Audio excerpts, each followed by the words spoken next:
ఒక చిన్న గ్రామంలో రాణి అనే ముద్దుగా ఉండే అమ్మాయి ఉండేది. ఆమె అమ్మమ్మతో కలిసి నది పక్కన నివసించేది.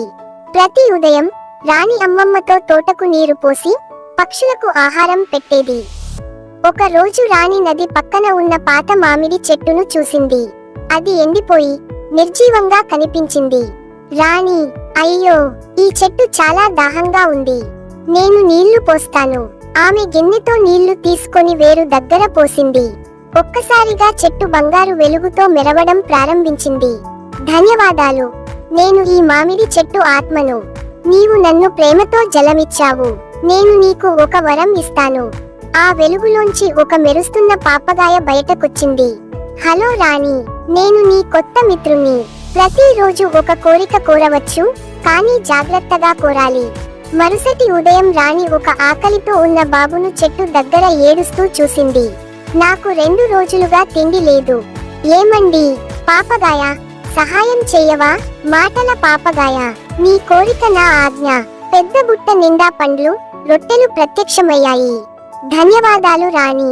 గ్రామస్తులు రాణి దయను గమనించడం ప్రారంభించారు. రాజు లియో ఈ మాయా పాపగాయ గురించి విని లోబిగా మారాడు. ఆహా, ఆ పక్షి నాకే కావాలి. సైనికులు, ఆ అమ్మాయి మరియు పాపగాయను తెమ్మండి. సైనికులు రాణి, పాపగాయను రాజమహలానికి తీసుకెళ్లారు. నీ రహస్యం చెప్పు పిల్లా, నాకు అంతులేని బంగారం కావాలి. మహారాజా, పాపగాయ సహాయం దయగల మనుషులకే చేస్తుంది. రాజు వినలేదు, కోపంగా అరిచాడు. నాకు బంగారపు పర్వతం కావాలి.